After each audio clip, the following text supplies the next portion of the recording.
Hello everyone, welcome to the second video of my AP Physics C review session. Now this video is going to be about lesson 2, which is the first part of the circuit.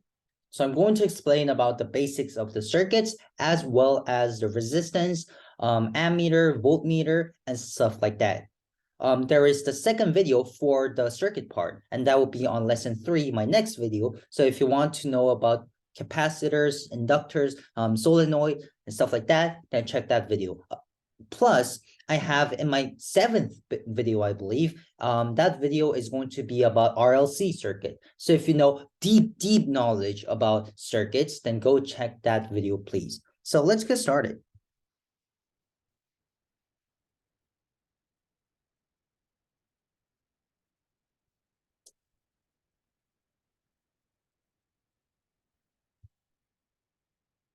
Okay, so lesson 2, circuits-1, the first video of circuit. So first of all, we have to know what a circuit is, how it was made, why it was made. Circuit is basically just a line of metal where electrons can move freely. Now, if you want to know why electrons move in a metal, then take AP chemistry.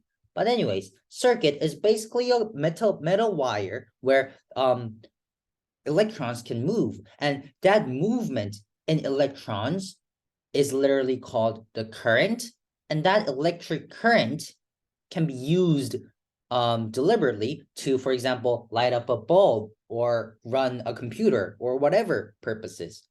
So that is why and how circuits are made. Now, one thing we have to know is that the most basic example of a circuit would look something like this. You would have a battery and you have the wire. Now, this battery is going to induce the current. Battery is like a pump. It induces the flow. Thus, you would have a current moving. Now, this notation is a battery notation, and this longer side stands for plus, and the shorter side stands for minus part of the battery. You know how when you put battery inside your devices, for example, your remote control, you know how there's plus and minus side in your battery? This literally stands for the plus and minus side of the battery.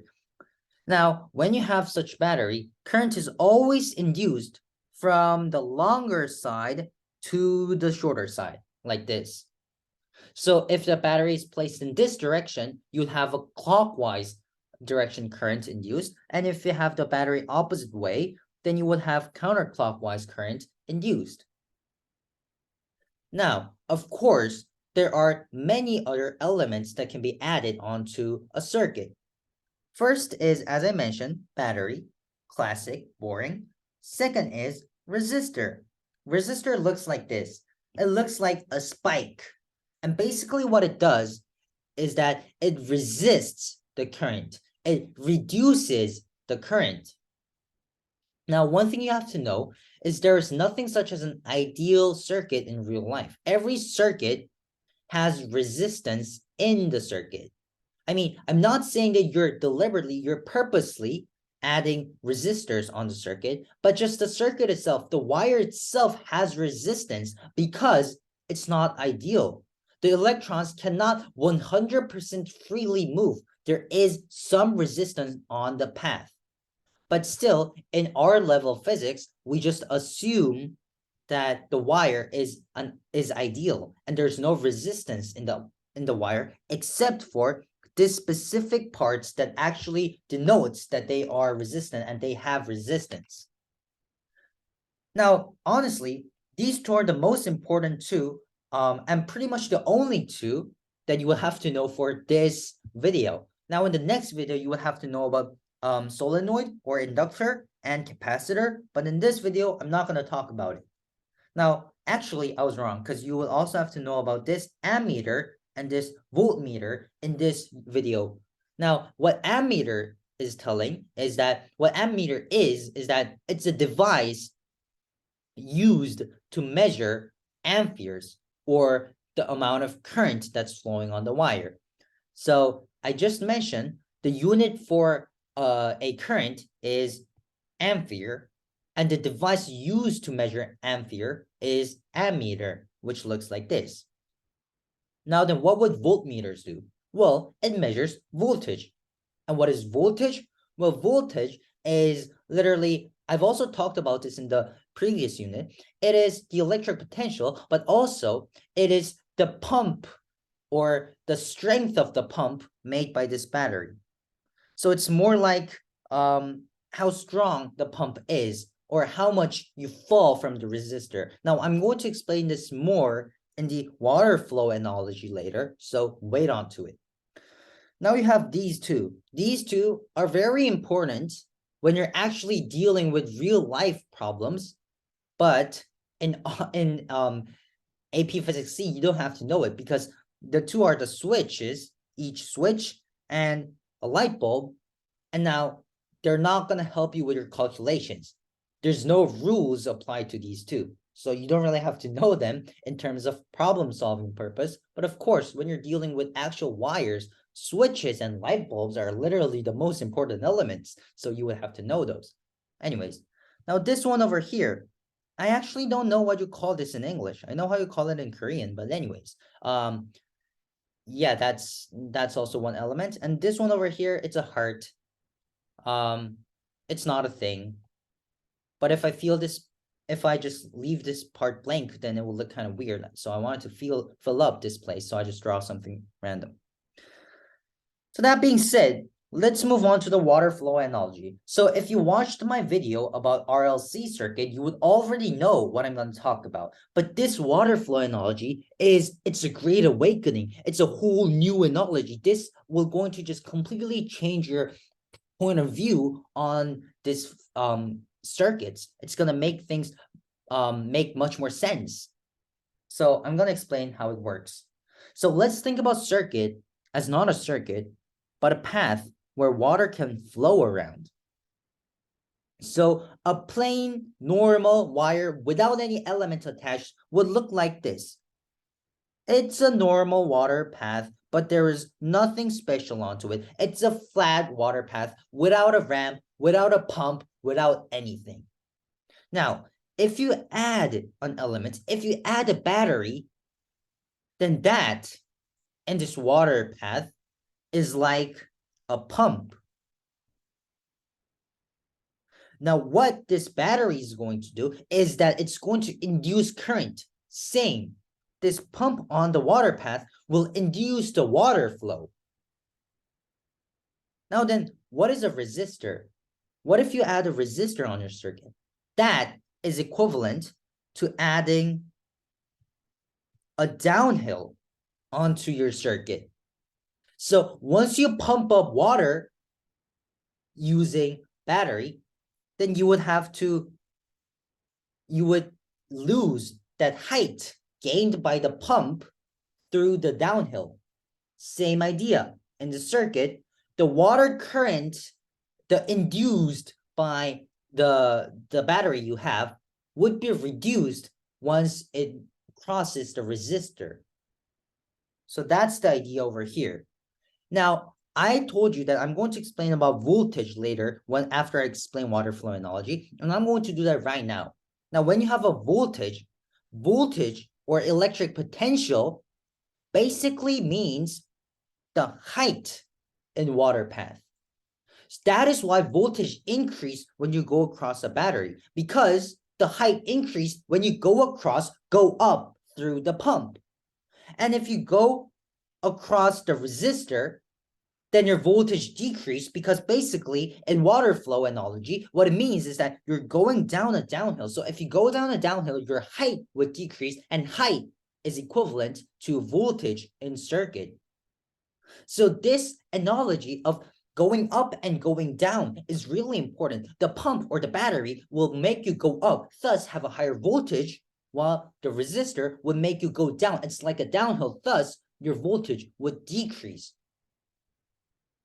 So keeping that in mind, it's really important to keep this in your mind. And one more thing I would like to say is that with this idea, you can use something called coloring technique. I cannot spell technique. So when you're given a very complicated circuit, whatever the circuit looks like, I don't care. It would look something like this. It's gonna look very weird. But whatever, when you're given a circuit, then start coloring. How you color it? Try to color the parts on this water path that has the same height. Same height. Same height. Same height. Same height. Same.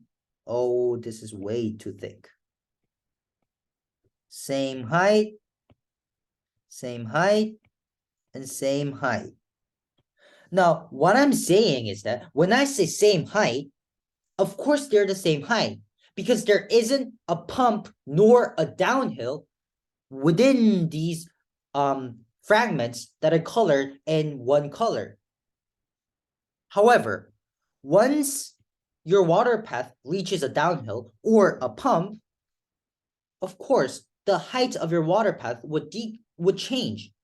If you encounter a downhill, it would decrease. What you can know is the voltage at the red point would be greater than the voltage at the blue point.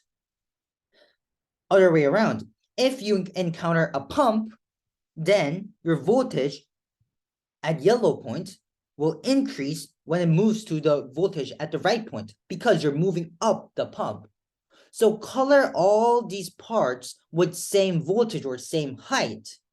Once you do this, things will make more sense. You'll get to know which way current is flowing. Current or water would always flow from high to low. Thus, electric current would always flow from a high voltage to low voltage, from a high colored fragment to low colored fragment, and within the fragment, well, currents won't really flow, but still it would flow because you still want to maintain the flow in the entire circuit, right? But anyway, you get my point, right? It's important to color all the path with the same height and compare each height to figure out to which direction current is flowing. Now, another interesting thing you can see is that if you're moving on, you have basically two paths to move to get from point A to point B, correct? You have two paths. One path would go above and the other path would go below. Now, what's interesting is that both paths starts from the red height and ends at the blue height. Thus, their height difference or voltage difference are the same. Ta-da! That is why if you connect the two resistors in parallel, then the voltage across the two resistors are the same because they have the same height difference. So helpful. Anyways, let's keep this in mind. Always compare these. Even if you move in different routes, if you end up at the same height, then again, you should have fall down the same height through downfalls. Always process it this way. Now that I finished explaining the water flow analogy, let me talk about something different, which is Ohm's law. Now, what Ohm's law is about is that, as I mentioned, if you go down a hill, your height would decrease. And Ohm's law tells you how much the height actually decreases. And the formula for it is V equals to IR. Now, you know that V is voltage and R is R for resistance and I, it stands for current. That's so random, Andrew. Why would I stand for current when current it starts with C? I don't know. Don't ask me. Whatever. I stands for current. So now what this formula tells you is that once you go down a downhill, then the height difference, the height that you drop, V, is equal to I, the current, times F, the resistance of your resistor. Now, resistance is a physical trait. It's the trait that your resistor would have. Then when is resistance greater? Well, it's greater when your resistor is longer, because I mean, if the downhill is longer, then of course you would drop more. And when your resistor is thinner. Now, this is in fact one of the few things that you can't explain with the downhill analogy, the water flow analogy. You can explain this in a different way, but think about it this way. If the same amount of current is flowing on your resistor, then if your resistor is thinner, then the same amount of current have to move in a thinner path, meaning that the path will be more congested, thus more resistance would happen. That's why resistance increase when your resistor is literally thinner. So those things affect R. R is a physical trait. It's a trait that is unique to your resistor. It can't change. So R would be given from the problem, either be given from the problem or you would have to calculate it. But anyways, it's not something that can change. It's an independent variable. And of course, the unit for resistance would be ohms. Now, V equals to IR again. So the amount of how much you drop after a downhill would be equal to R, the characteristic of your downhill times I, the current. So that's one thing you would have to know. Now, I explained the Ohm's law, the water flow analogy, the basics of circuits. Now the things left is about resistor itself. So let's dig deeper about resistors. So you can connect multiple resistors in two different ways. First way is parallel. Second way is in series. Now, when you connect two resistors in a series, I literally mentioned this already, but you can see how the left part of the circuit does not have any elements involved, meaning that they would be on the same height on the water path. And on the right part of your circuit, again, there's no elements in between, so they would all be on the same height.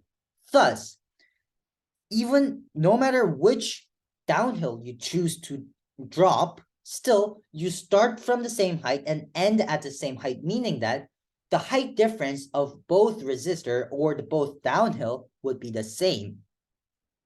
Thus, that's why V across the two resistors are the same. Now, the resistance of the two resistors might be different.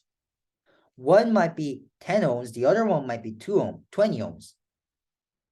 However, even though the resistance is different, still, according to Ohm's law, the amount of height that you drop when you cross a downhill is not only dependent on your resistance, but it's also dependent on the amount of current that is flowing on your downhill. Thus, if your resistance is twice greater, then you should still have the same amount of height dropping, meaning that you should have the same amount of V or voltage dropping. Thus, your I or current flowing would be only half, probably 1 ampere, whereas over here you would have 2 ampere. Now, this makes so much sense because think about it. If your ramp is 20 ohms, it means basically that your resistor has more resistance. If it has more resistance, of course, less current would flow in that direction. Thus, you would have less current, only 1 ampere of current, whereas on the other path, the resistance is twice less.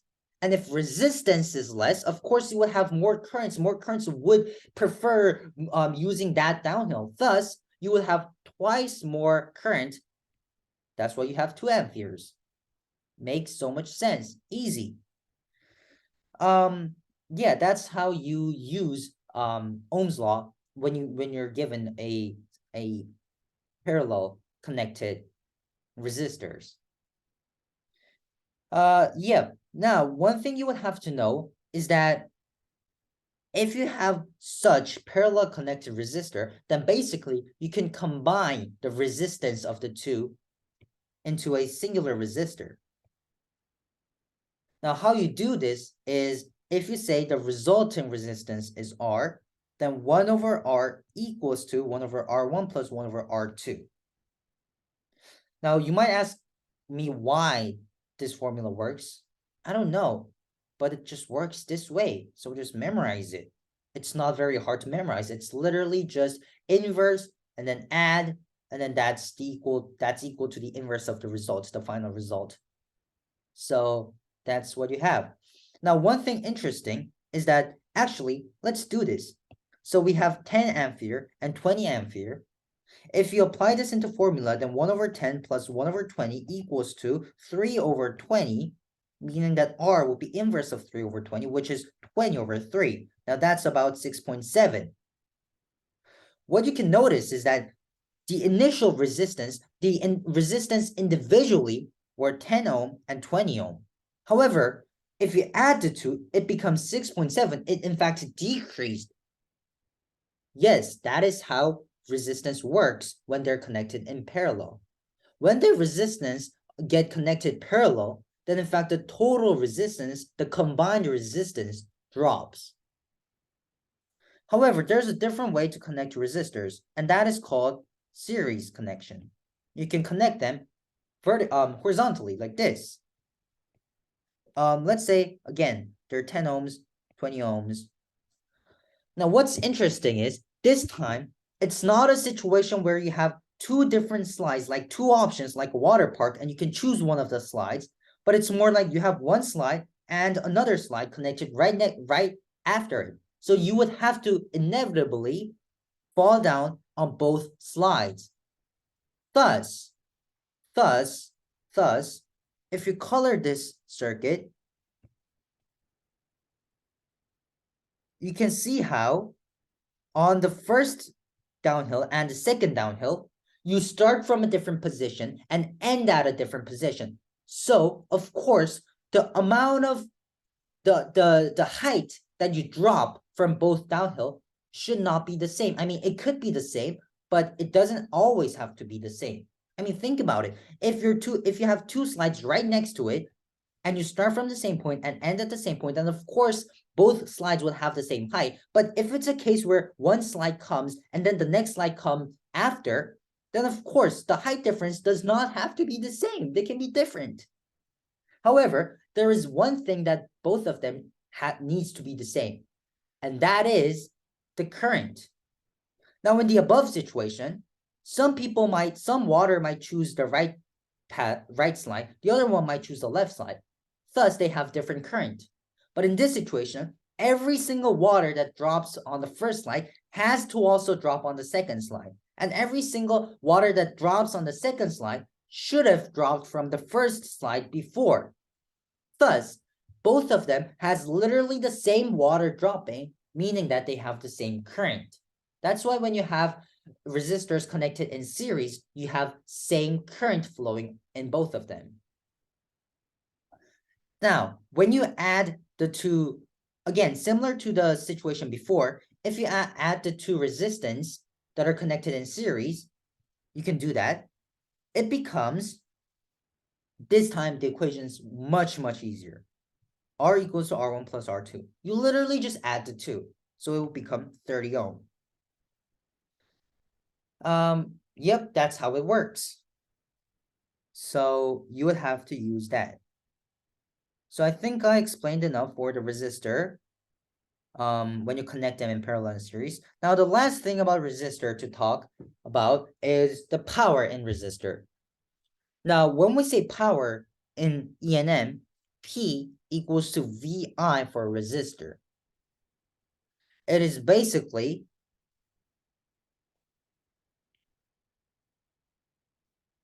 the voltage difference or the height difference across your downhill times I, which is the current that's flowing.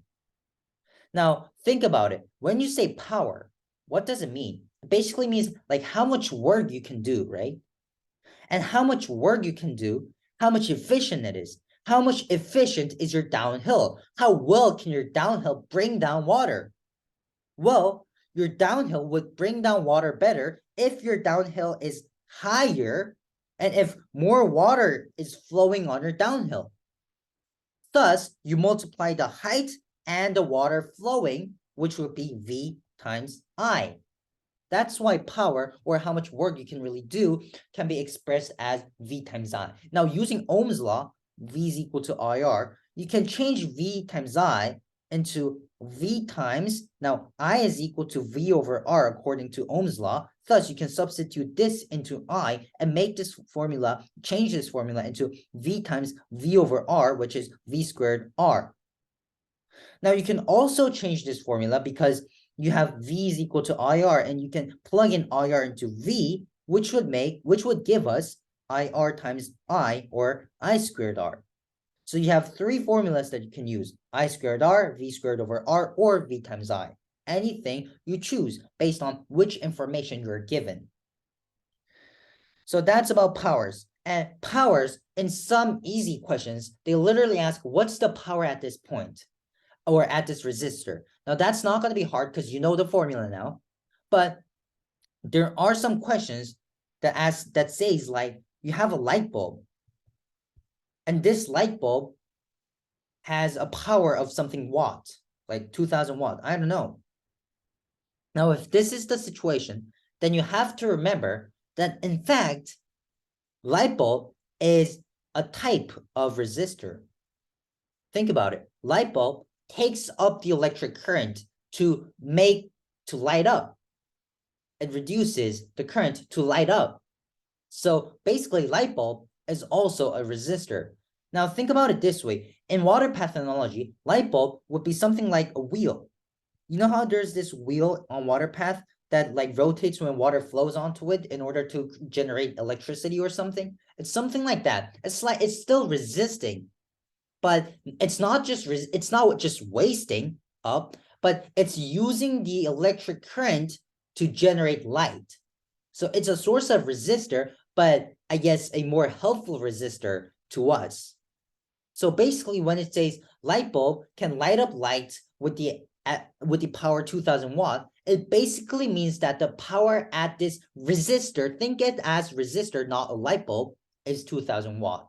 Now, using this 2000 watt equals to VI and whatever formula, you can calculate the voltage across it, or the resistor of your light bulb, or the current that's flowing on this light bulb. So that's how you would face power-related questions in AP Physics C exam. Now, we have two things left to talk about. First is voltmeter, second is ammeter. I already explained slightly about what each is. And now to first talk about voltmeters. Voltmeters are designed to measure the voltage across a 2-point. In other words, in water path analogy, it's basically a device that's used to measure the height difference between the 2 points on your water path. Now, in order to measure the height difference, how you would apply your device? Would you apply your device literally on the path or next to the path so that you can actually see the height difference? Of course, next to the path. I mean, if you're using a ruler to measure the height difference, you're not going to put the ruler on the slide. That's just going to tell you how long your slide is, not how high and low each part of your slide is. Thus, when you're using a voltmeter, when you're using a ruler, you put it next across your slide.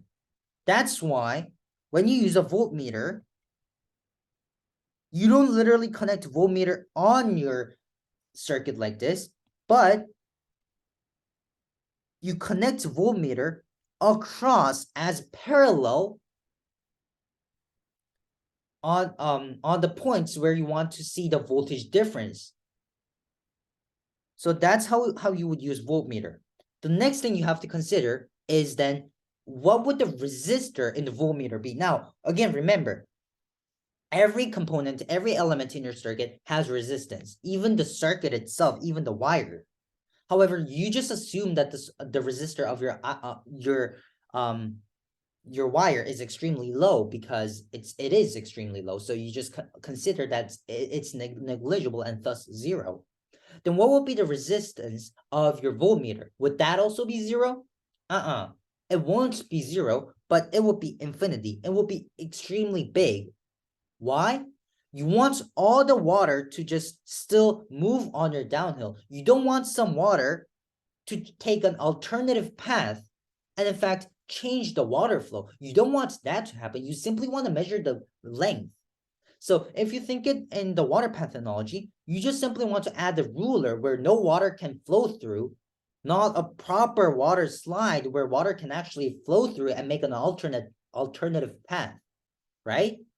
So that's why deliberately you make the resistance of your voltmeter extremely high so that no current flows through the voltmeter and in fact alter your circuit. Now let's think about ammeter. Ammeter is a device that measures ampere or the current. Now, if you want to measure the current on your water path, where would you place your device? Would you place it next to your water slide like a ruler? No, you will literally place it on your slide because on your slide is where the water is flowing, thus where it is able to actually measure the flow of the water. That's why when you connect an ammeter, you don't connect it in parallel, but you connect it in series, like this. Also, let's think about the resistance of the ammeter. How would the resistance of the ammeter be? Would it be infinitely big like voltmeter? Because if the resistance is extremely big like voltmeter, basically, it means that the ammeter that's attached on your water slide is extremely resistant. It blocks up all the water so the water does not flow. I mean, if that happens, then what's the point of measuring the flow of the water when the device itself is literally blocking all the water so that no water practically flows? Thus, for ammeters, it's the exact opposite as voltmeter. The resistance is going to be extremely small, hopefully zero, so that it does not block up any water flow, and you can actually calculate the water flow at that point. Now, that's it. That's it for my first video about circuits. I hope this made a lot of sense. And I'm going to make a next video for the parts of circuits that I did not explain yet, the solenoid and the capacitor part. So if you want to know more about those, then check the next video. Thank you for watching my video, and don't forget to have a great day.